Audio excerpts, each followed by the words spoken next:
Okay folks, now for timpani. So the grip for timpani is very similar to on the snare drum. I've got my thumb on the stick there, my first finger wrapped nicely round, and these fingers are available to grip the stick or to let go depending on what I need to do. But I'm a little looser, I guess, just slightly.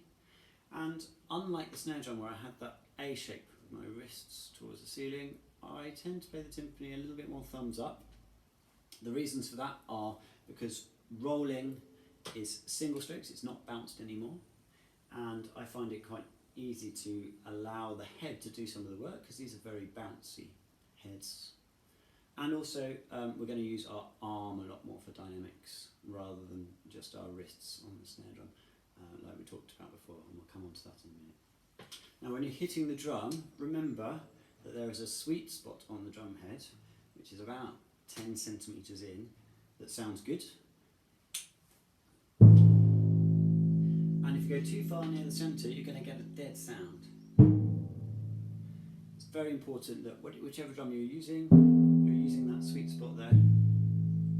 And we don't move our sticks on the head like we do on the snare drum for dynamics. We just hit more gently or harder for the louder dynamics.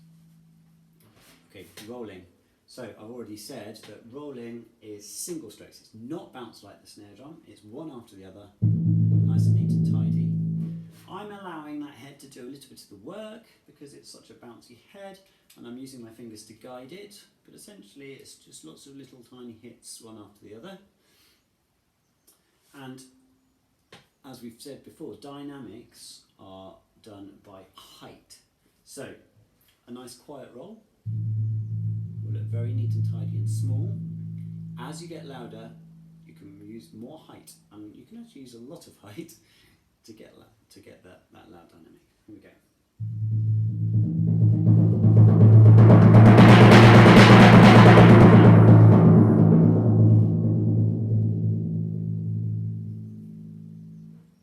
Okay, now I've damped the sound there. That's the next thing. You need to make sure that you are damping your rests, and even if you're not practicing on timpani themselves, you need to practice damping so that when you come to the instruments, it's all in place. It's almost like playing the rests. So to damp, you need to basically stop the sound that drum head is making, and to do that you can spread out some fingers as wide as you can and reach down. Now there I have basically, if I hit the drum, and just spread out the other three fingers I'm not using for holding my stick, and I can stop it. The other thing I sometimes do is I tuck the stick under my thumb, and then it allows me to use all four fingers and my thumb to stop the sound. Maybe at the end of a piece, or if the drum is larger and more resonant, I can do that. You need to make sure that you don't do what I did just then and accidentally hit the head as you damp it. That comes with practice. Okay. When you are same hand damping, so not alternate hand damping, which is nice and simple, when you're same hand damping, it's very important that we hit the drum properly and then move forward to damp. We want to avoid this kind of sideways rocking that we sometimes lapse into, because it's possibly quicker. It doesn't create a good sound, and it's not good technique, and it's not easier in the long run. Back and forth, okay? And the last thing to think about when you are preparing your pieces is your sticking. Now this is which hand you start with, left or right.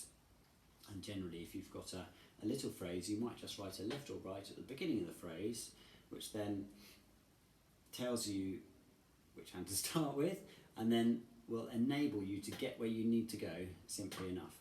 For instance, if I had 4 semiquavers and a crotchet going from my top drum to my bottom drum, Coca-Cola tea. If I'm going from my top drum to my bottom drum, I'm going to want to start in my left hand to get there nice and simply. If I start with my right, I'm going to end up crossing or having to do some kind of double is not too bad, but it's much better to stick with single strokes and to be as open as possible and not to tie ourselves up in knots with crossing. I think that's about it for timpani.